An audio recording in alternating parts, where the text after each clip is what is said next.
Donc nous allons poursuivre avec notre terrain. Donc je vais ajouter par exemple une texture à mon terrain.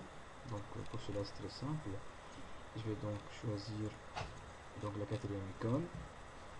Je vais donc ici, voilà. Donc au niveau des standard assets, vous avez donc un package qui s'appelle terrain assets.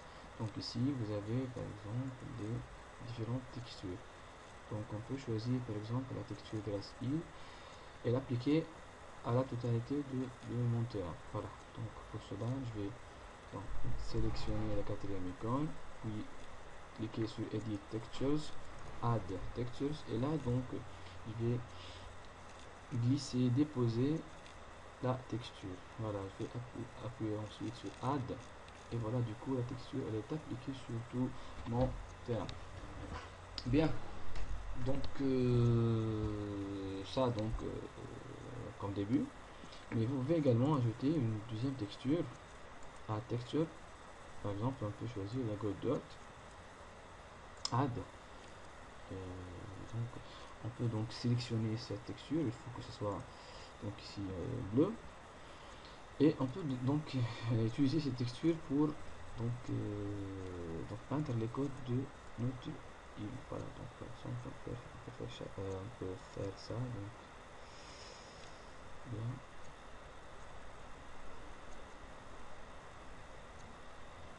Je fais donc n'importe quoi ici. Hein.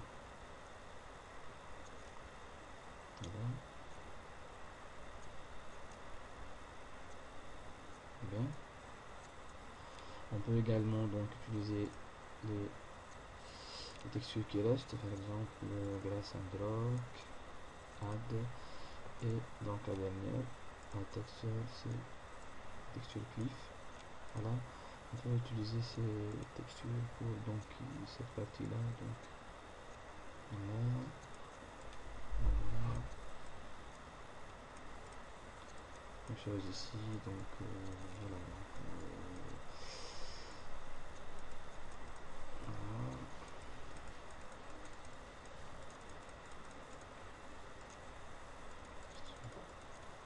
Voilà, donc ici.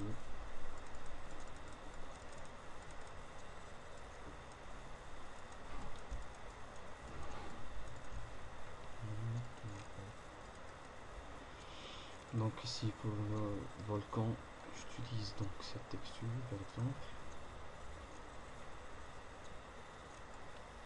Au niveau des paramètres settings.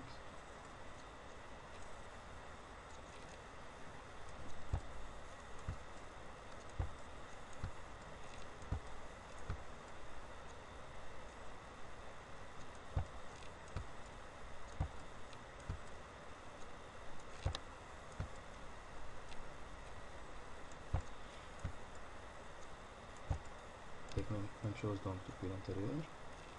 Voilà.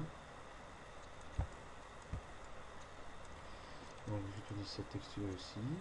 Voilà, pour donc ajouter donc, un peu de réalisme à mon volcan. Voilà.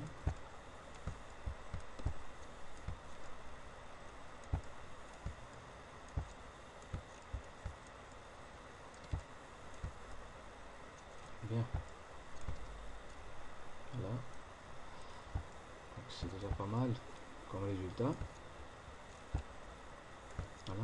Bon, on peut ajouter donc une lumière directionnelle, hein, Game Object, Create Other, Directional Light.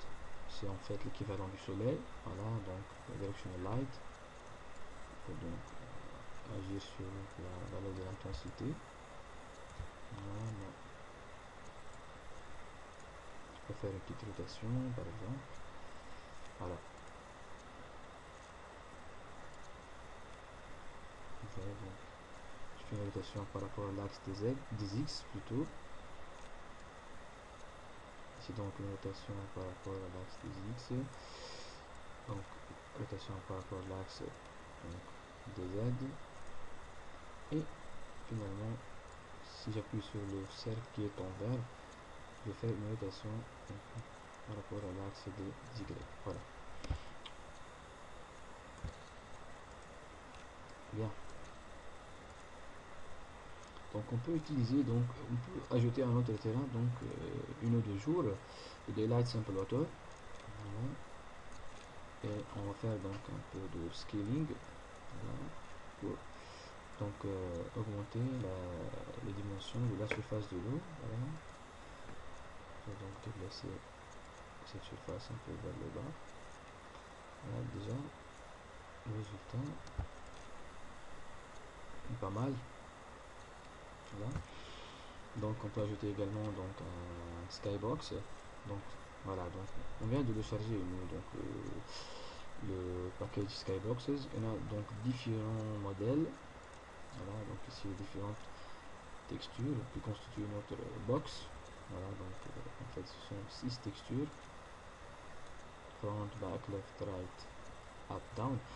Donc pour ajouter un skybox à votre scène de jeu, c'est très simple. Il suffit d'aller dans Edit, Render Settings, et là donc vous voyez au niveau du champ Skybox Material, c'est écrit No Material, c'est-à-dire qu'aucun matériau n'existe. Voilà, il suffit donc de glisser déposer un exemplaire, et voilà du coup le rendu final. Voilà.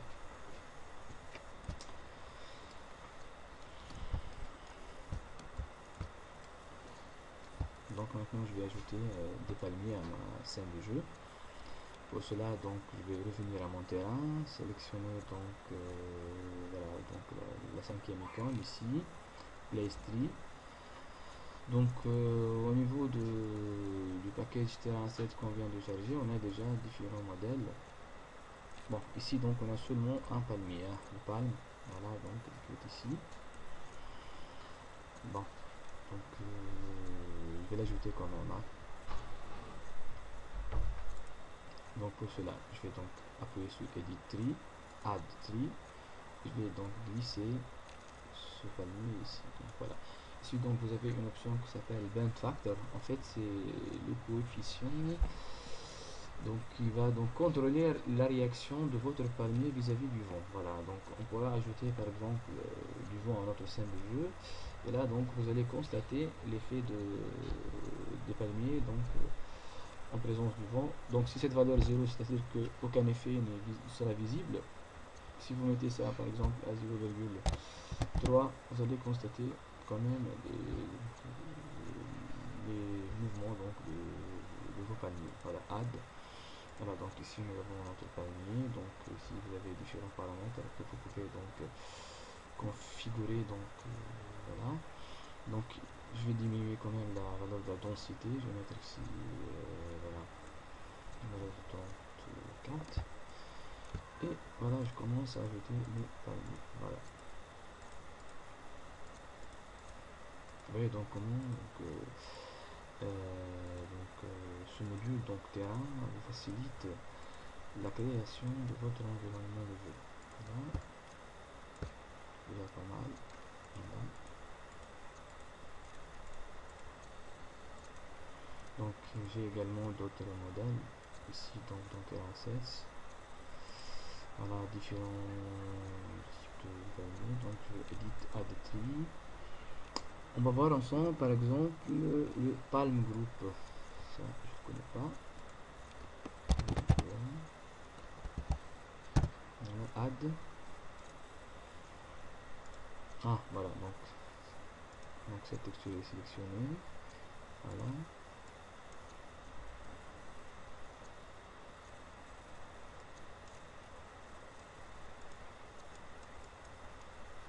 Bon, on va l'utiliser donc comme ça. Qu'est-ce qui se passe? Voilà, très bien.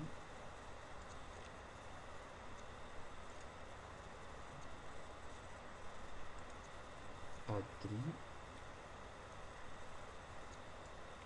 Palm Group. Add. Donc j'ai un petit problème ici. Bon.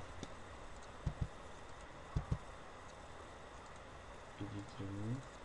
Edit remove. On va choisir quelque chose d'autre. Bambou par exemple. Voilà.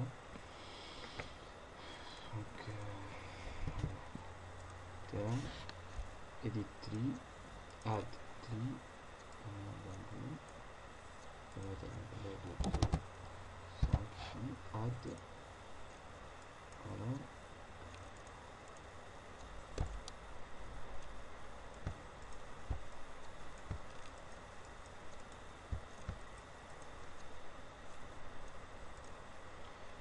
Donc ici d'autres, plein de modèles, hein. Donc,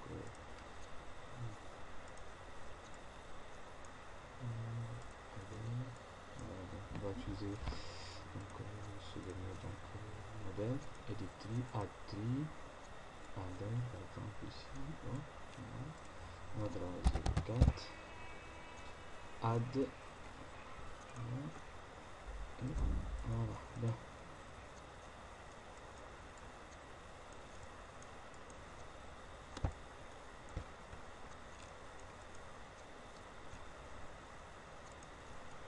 Voilà. Donc maintenant on va ajouter de l'herbe à mon terrain, voilà.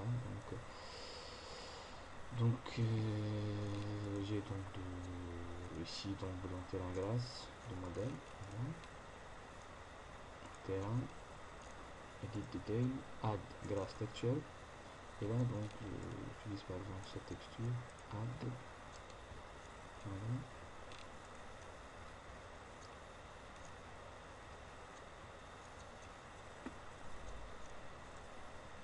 Size. Bon, ici il faut s'approcher pour voir l'effet, hein. Voilà, donc ici.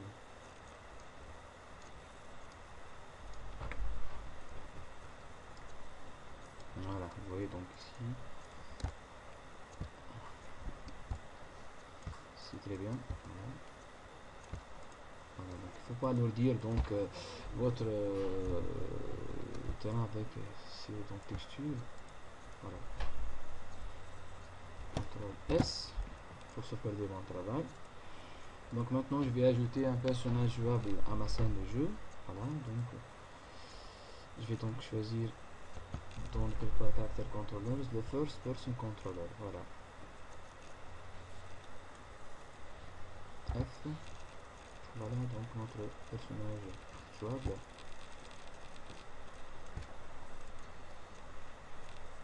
La sélection. Voilà, donc on va tester notre scène de jeu. Notre personnage tombe. En fait, c'est logique. Il faut donc lever un petit peu vers le haut. Voilà. Bien. Voilà.